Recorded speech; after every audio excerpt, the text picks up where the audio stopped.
दिए हुए मोल को उसने जाया कर दिया। वो मेरा बेटा कहलाने के लायक नहीं। तब वो सिर्फ 10 साल का था। तुझे इतनी फिक्र क्यों हो रही है? क्योंकि आपसे इस विषय पर बात करने के लिए किसी के पास भी हिम्मत नहीं। हेलो गाइस, हम देख रहे हैं सालार मूवी सीज फायर पार्ट 1, जो कि चैप्टर 1 अभी स्टार्ट हो गया है। तो बड़ी कमाल की मूवी थी, अब तो थोड़ी और आगे गई है। तो और कितनी कमाल की होती देखते हैं। प्ले। यह कहानी हजारों साल पुरानी है। महमूद गजनी चंगेज खान से भी ज्यादा खूंखार डाकू हुआ करते थे। वो बस्तियों को सिर्फ लूटते ही नहीं, उन्हें कब्रिस्तान बनाते थे और लूट का सारा माल वो खानसार ले जाते। खानसार समंदर और पहाड़ों के बीच एक जंगल, जहां उन डाकुओं के 3 कबीले थे। मन्नार कबीला, शौर्यांगा कबीला और घनियार कबीला। सदियों तक बिना किसी चुनौती के तीनों कबीले बढ़ते गए और उस जंगल को ही अपना किला बना लिया। हालांकि अंग्रेजों ने पूरी दुनिया पर राज किया और भारत पर भी अपनी हुकूमत जमा ली, लेकिन वो खानसार में एक कदम भी नहीं रख पाए। जब कभी कोशिश की, उन्हीं की फौज तबाह हुई।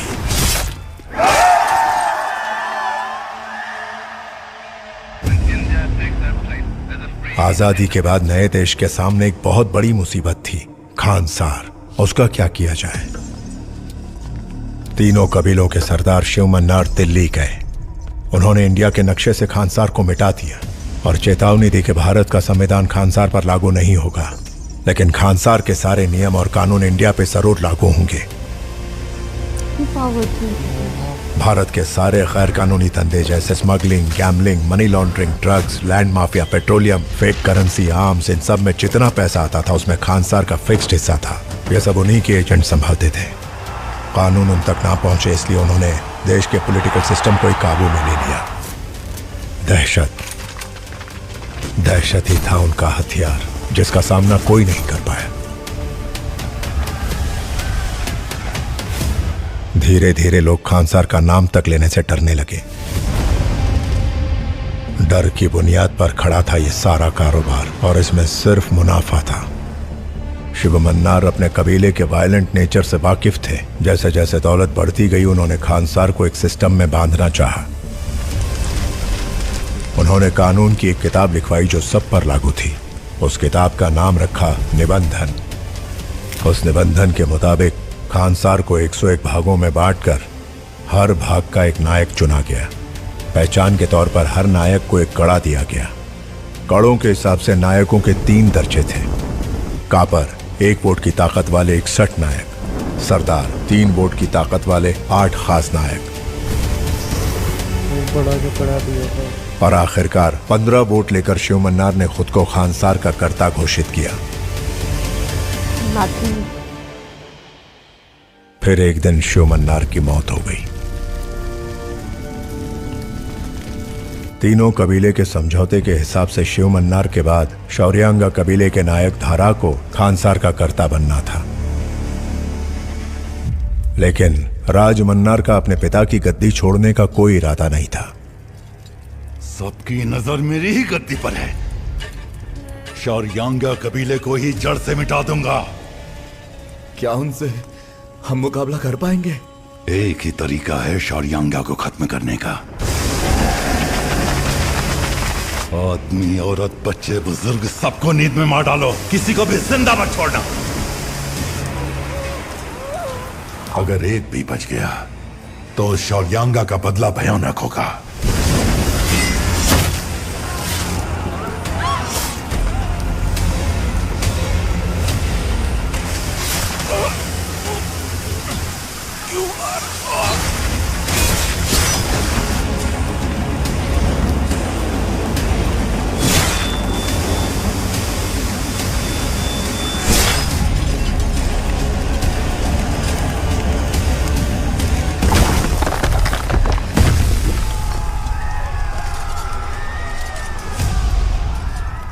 उस दिन शौर्यांगा कबीला जड़ से खत्म हो गया।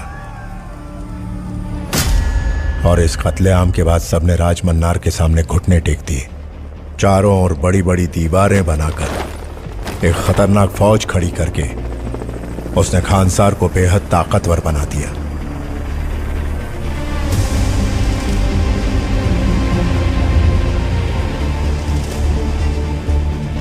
राजमन्नार ने 61 कापरों के अलावा 8 सरदार वाले ओहदों में से 5 घनियारों में बांट दिए,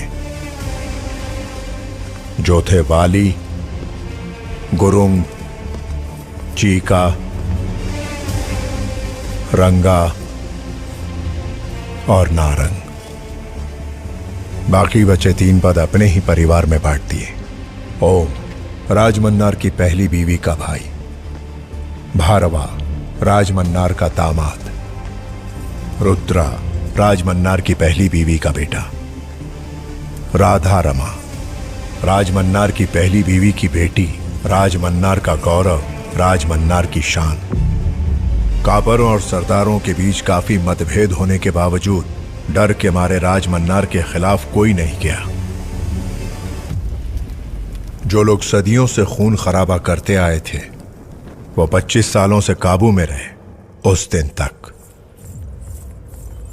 क्या ये सच है? आप खानसार से बाहर जा रहे हो? अगर जरूरी है तो मैं जाऊंगी। मंदिर बनाए जाते हैं धर्म फैलाने के लिए, राज्य चलाए जाते हैं परंपरा बढ़ाने के लिए। खानसार बनाया गया है सिर्फ एक चीज फैलाने के लिए, डर। दहशत। मैंने अभी तक डर बनाए रखा है ताकि कोई चुनौती ना दे पाए। अब ऐसा कौन कर रहा है बाबा? मैं वही पता करने जा रहा हूं। जब तक मैं ना लौटूं खानसार तुम्हारी जिम्मेदारी है रमा। मुझे पूरा यकीन है कि तुम संभाल लोगी। ठीक है बाबा।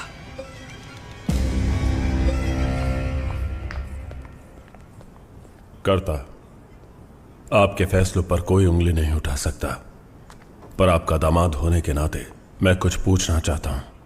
क्या आप उसे माफ करेंगे? किसे? आपके बेटे वर्धा को। वर्धा? क्यों फेंक दिया तुमने कड़ा?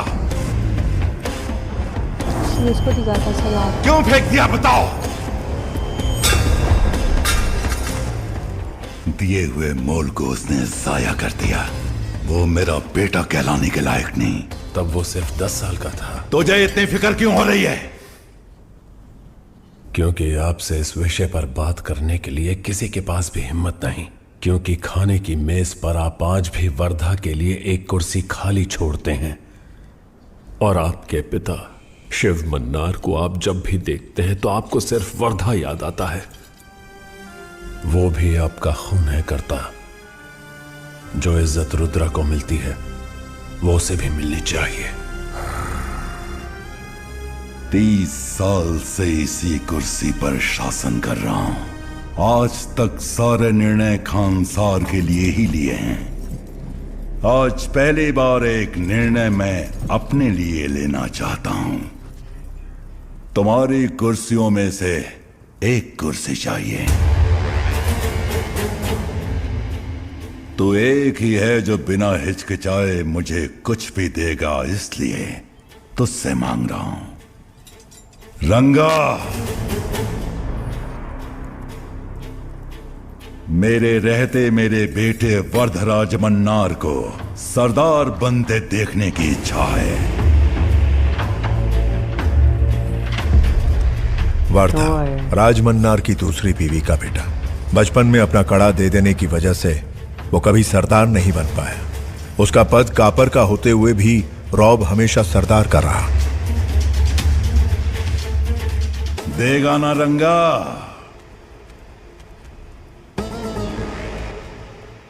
आप मांगिए मत करता, आदेश दीजिए। मैं कुछ जरूरी काम से खानसार से बाहर जा रहा हूं।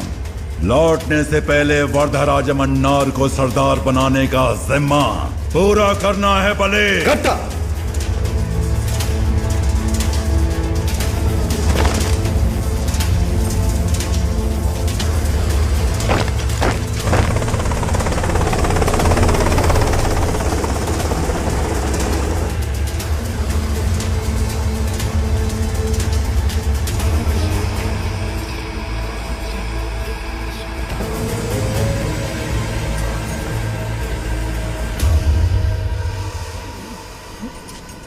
इतने लोगों के होते हुए तेरी कुर्सी ही क्यों मांगी जानता है रंगा? तू जानता है, छोड़।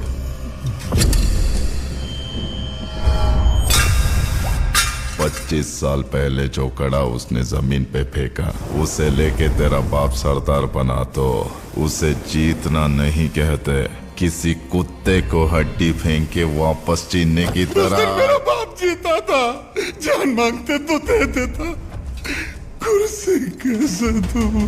चल छोड़ दे। छोड़ पाएगा क्या रंगा? करता राज मन्नार का आदेश कैसे टाल सकते हैं? राज मन्नार की आज्ञा से ज्यादा एक और बड़ी आज्ञा है, खानसार का निबंधन। उस किताब में एक नियम सबसे खास है, बलवान का ही राज्य, बलवान की ही कुर्सी।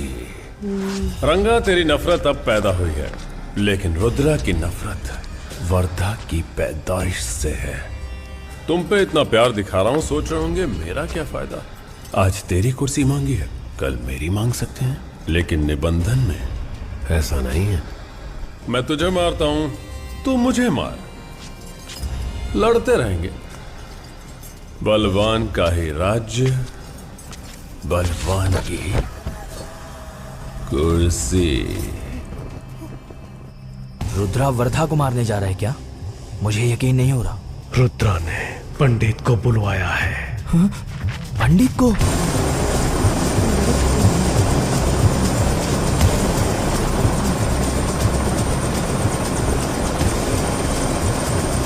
राज मन्नार के लौटते ही वर्धा सरदार बनेगा। मेरा भाई सरदार है। राज मन्नार के लौटने से पहले अगर वर्धा ही ना रहे तो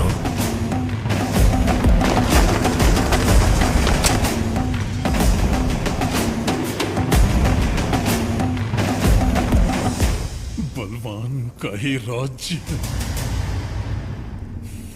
बलवान की ही कुर्सी।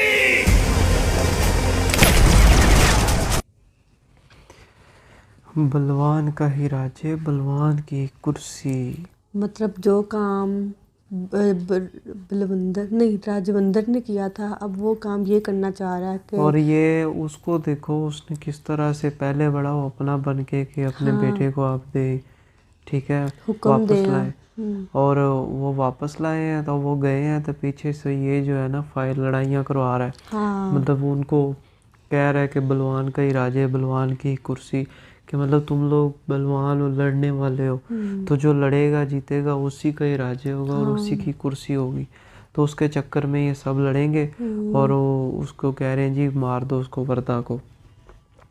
तो ये चीज़ चल रही और है। वो देखो ना, उसने मतलब उसके मुंह पे नहीं कहा रही जो अंदर के मैं ये कुर्सी नहीं दूंगा, उसको कहता आप हुक्म करें बस तो आप। यार वो तो उसके मुंह पे नहीं कहता, लेकिन बाद में क्या कह रहा है कि जान मांग लेते देते था, लेकिन कुर्सी। और ये वही है, उसी का ही बेटा है जिसको वो कड़ा मिला था, जिसको वर्धा ने कड़ा उतार के दे दिया था कि उसको छोड़ दो उसकी माँ को। तो अब कुर्सी के लिए जो है ना, ये सारी खानसार के लिए फाइट और हर चीज़ और स्टोरी होने वाली। देखते हैं क्या होता है। ये पार्ट चला, लाइक करें, फिर मिलते हैं, बाय।